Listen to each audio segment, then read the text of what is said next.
From the space city called Houston, Texas, welcome to SpaceboyUniverse, featuring Spaceboy and the lovely Solana. So strap in and prepare for launch sequence. And remember, it's Spaceboy's universe, and you're in it. Howdy and salutations. It's your lovable Spaceboy on the mic tonight, and it is May 21st, 2016. This is show number 034, and tonight we have Christopher Garetano talking about his new project coming up about Bigfoot, and we'll talk about a lot of the other things that he's interested to, so tune in. Maybe we'll take some calls tonight. Hey, as always, follow us on Twitter at the SPUniverse. You can hashtag us at SPUniverse. Facebook, we're on SpaceboyUniverse Facebook. And if you want to join in with the rest of the Space Cadets, they like to hang out on Spreaker Chat. You can easily do that by going to SpaceboyUniverse.com, and right at the top is the player, and you can see the little chat bubble kind of doing its dance. Click there, that'll get you into the chat room, and you can hang out with all the cool people. Now, I do realize that not all of you are capable of tuning in on a Saturday night. Some of us like to go out, but never fear, we have ways that you can catch the show on demand. That's Spreaker, SoundCloud, YouTube, and iTunes. And man, I love podcasting. So without any further ado, let me introduce to you to the lovely co-host of mine, sitting across from me, Sir Lana. And you'll have to take his word for it. And I'm sitting across from him. We are doing some filming in the studio. It's mostly on me. As always, my partner is a silent partner. Unless she's behind the mic, is what I mean, is that you don't like to be seen, but you don't mind getting on the mic. I've always discussed this with people about how if you had asked her a year ago that we would be, or about a year ago. Or any other time before that. If you would be doing this, and she'd probably think you were drinking from the hooch in the desk. So with that said and put out of the way, we've got a little bit of news tonight. I'm wearing my Star Trek shirt. I like this shirt. You know what I like about this? You know what I like about this. We put a black light against it, and the stars light up on it. That was really cool, wasn't it? Yes, that was very strange. It looked like some things were glowing, and yes, some things were glowing. So, but it's interesting that we start off the night with Star Trek in general. We finally get a Star Trek final trailer that's going to be, the movie's going to be out on July 22nd. I got to see it today. It looks pretty awesome, pretty cool. I'm intrigued by it. What say you, Sir Lana? What, the Beyond? Yeah, the Beyond.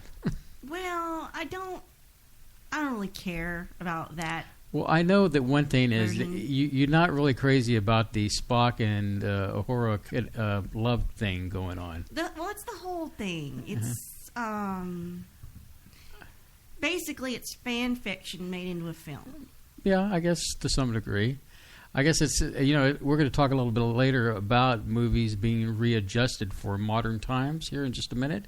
But I can understand where you're going there because in Spock in the original series, he didn't have much of a love interest. It wasn't until the movies that he brought along that he did get some kind of connection going on. But mostly Spock was reserved and to himself to try to reach his ultimate Vulcanism or Vulcan way of life kind of thing. He kind of tried to cut out his human side of his half-breed, I guess you could say.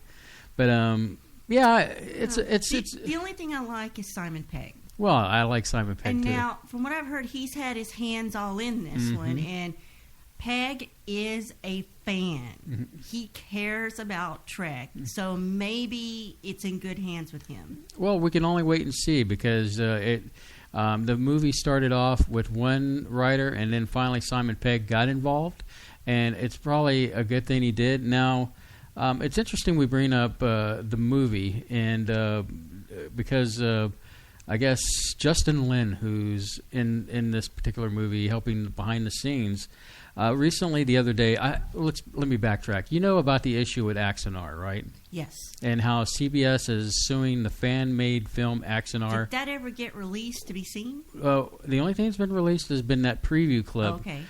So the actual film has not been released or anything. It's been tied up in court over, Okay. over the issue of the previews look. Oh, that kick looks. butt. Oh man, that is what a Star Trek film should look like. It is awesome looking. It's got great writers, actors that have been in the Star Trek universe, and so there's a lot of good stuff going on there. But CBS feels like, oh well, you've infringed on our copyrights on this, and it's our intellectual property. But what was nice was the other day, Justin Lin and J.J. Abrams were sitting down talking to, I believe it was Adam of Mythbusters. Yeah. I don't know the exact context of the whole thing. It was probably from his tested. So, it could be. And so what came out of that was that they're going to probably drop the lawsuit. That's awesome. That is awesome. And tell them why. And what they said. Well, I think what it comes down to is, one, if you mess with the fans, with this movie coming out in July, with the fans, you get the horns. You get the horns, basically. July, if let's say this court case went on, and then let's say CBS won it, right? Mm-hmm. What that would do would probably make the fans so ticked off they wouldn't want to see this movie after all this money that's been poured into it. And then you've got the new TV show that's coming up. I guess the turn of the next year, 2017. The fans would abandon that as well. So CBS would be really out of pocket when it comes to this. So I guess if it is true and it happens, it's probably good faith that that CBS does this, and the fans can rejoice. And that means that we probably could see more of the fan films that have kind of been hiding. Yeah. And under the radar. Under the radar just because of this. And, there's like Jim and Jodie right. Bray, they have a great thing that they're working on right now, and we hope to have them back soon. There's quite a few out there. And lots. And originally, Gene Roddenberry he understood the fans. That without the fans, there was not going to be an audience for his product to watch. And he was deeply invested in letting the fans create this fiction outside of the normal realm of Paramount. So kudos to Justin Lin for helping out on that. I heard that he got involved in that. So we could see some good things. Now, here's my little complaint. I saw the recent, they have this teaser for the new CBS Star Trek show that's coming out. And basically all it is a flight through space. I mean, if you've seen the end of J.J. Abrams or any of the Star Trek revamped movies that have come out, that's what it looks like, flying through space. Great, cool. They couldn't show us something else, give us something more juicy, a better title than it just says Star Trek. So my complaint is, hey, that's great, but you're going to have to go a lot more than just this to tease me, to want me to actually spend the money to actually watch it on a pay-per-view basis or pay or whatever they have set up coming out. My thing is, why do they keep going back to the original series timeline and wedging things in there? I mean, there's other time periods to explore in the universe. I don't know why keep going back to that one. Well, what I heard, this is just rumors from what I've heard, is this is going to take place right before the Next Generation. So it's like right before then, and so I guess we might see a young Captain Picard. So that might be some. I see I piqued your interest. That might be the only way to get me to watch it. Yeah, so that would be kind of cool to have Picard in there. And I heard that this show will not focus necessarily on one ship. It'll focus on Star Trek in general. So you might have something happening over here, and they do a show here, then they go over here. I wonder if they're doing that so they can cut the cost down for regulars, an ensemble cast. Oh, yeah, saying you don't have to keep them coming back and pay them a certain... Right. Hey, if this actor is like really a horse's batoon, well, we won't worry about him. We'll get him plugged in the next time that he makes that round. And I'm juggling here. Let's see here. And so There, I just made a connection. So, yeah, we'll have to wait and see how that goes. Now, real quick, Mike Tyson fight in 1995, Uprocks posted a small video where they're saying that there's a possible time traveler in their video where it shows a man and it looks like he's holding a smartphone in the picture. I hadn't heard this. Yes, it's quite interesting. It's kind of a short thing put together, but the mystery was solved. And what's interesting is it was one of our space cadets that sent us this information. And as I'm speaking, and if you're listening, if you go to the SpaceboyUniverse Twitter feed, I am sending out this tweet right now to show you what the camera is. So the actual camera was a Casio and was available at that time. So mystery busted. I mean, the technology was there for that time to make that video with whoever was holding it.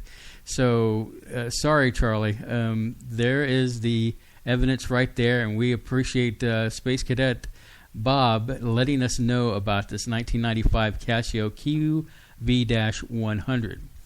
Now, finally, before we go, I just want to add, there's been a lot of complaints about the new Ghostbusters movie coming out. Yeah. Now, I am of the age that I saw the original Ghostbusters when it came out. Me too. I don't have a problem with, hey, that's great. That was from my time, and I cherish it and everything. As I've gotten older, there have been considerable remakes as time has gone by. Not necessarily the Ghostbusters one, but now it has arrived, and now everybody's got themselves in a tizzy over the fact that it's an all-female cast, yada, yada, yada. I don't get that. Well, here's my thoughts on that, is that they could have made another Ghostbusters 3 with the original cast, but for one reason or another, they were always holding out. Apparently, you've got Ramus, he passed on, so obviously we're not going to get another one with the original cast. I hear there's going to be cameos, but here's my thing. It's just kind of nice to see. I guess the millennials are taking over as far as taking some of our stuff as when we were kids, and kind of repurposing, revamping. And I'm going to pause here for a second and take a cough while you just banter for a second here. Well, nothing is sacred when it comes to remakes and reimaginings. That's just the time we live in. Everything's got to be recycled and reprocessed and redone. So, as far as I've always told you, and you know this, Solana, is that I have no problem with women taking the lead in movies. I liked when Scarlett Johansson took on Black Widow. She also did that movie Lucy. My all-time favorite woman that took charge was Sigourney Weaver. Guys my age, how old you are, or older. Get over it. Let's support the millennials and doing their own version of what's out there, taking a new take on something. If you don't want to go to the movie and see Ghostbusters, don't go. Just stop acting like children. Be a grown-up. I mean, hey, just rejoice that the property's still out there. And if it bombs, it bombs. I'm sure many people will say, I told you so. But if it makes money, well, then, then we'll get another Ghostbusters out of this. But, as for me, I am for all women taking the lead in a lot of these movies. And I'm all for women kicking butt and being the next action heroes. So, women... And that's why I married him. Women, you're awesome. So, with that said, why don't we take our break, and we'll be back with our guest, Christopher Garetano. Garetano, I'm sorry. A little frog in my throat today. And we'll bring him back. So stand by, and here we go. I'm from another planet.